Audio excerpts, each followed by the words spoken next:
بہن نے فرمایا کہ اگر کسی مثلا والد صاحب کا انتقال ہوا، ان کا کاروبار چل رہا تھا دکان میں، تو یہ کیا بچیوں کا اس کاروبار سے جتنا حصہ حاصل ہوگا، فائدہ حاصل ہوگا، تو کیا اس میں بیٹیوں کا بھی حصہ ہوگا یا نہیں ہوگا؟ دیکھیے، اگر تو وہ کاروبار مطلقاً والد صاحب کا ہے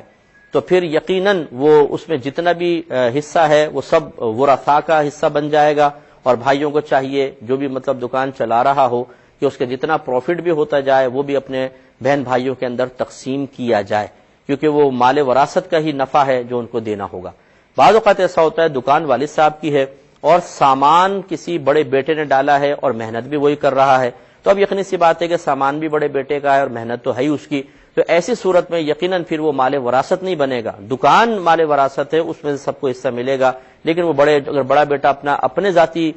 پیسے سے سامان ڈلواتا ہے اور کاروبار چلا رہا ہے تو اس میں دیگر ورثاء مطالبے کا حق نہیں رکھتے ہیں۔ تو یہ پہلے دیکھ لیجئے کہ کیا وہ تمام مال وغیرہ والد صاحب کا ہی ہے، دکان والد صاحب کی ہے، تو پھر یقینی سی بات ہے کہ بڑے بھائی کو چاہیے کہ اگر وہ محنت کر رہے ہیں تو اپنی محنت کا ایک حصہ مقرر کر لیں۔ اگر پہلے نہیں لیتے تھے تو اب وہ کوئی جو جس طریقے سے اتنی محنت کرنے والے عام طور پر وہاں پہ اجرت لیتے ہیں وہ اتنی اجرت طے کر لیں، سب ورثاء کو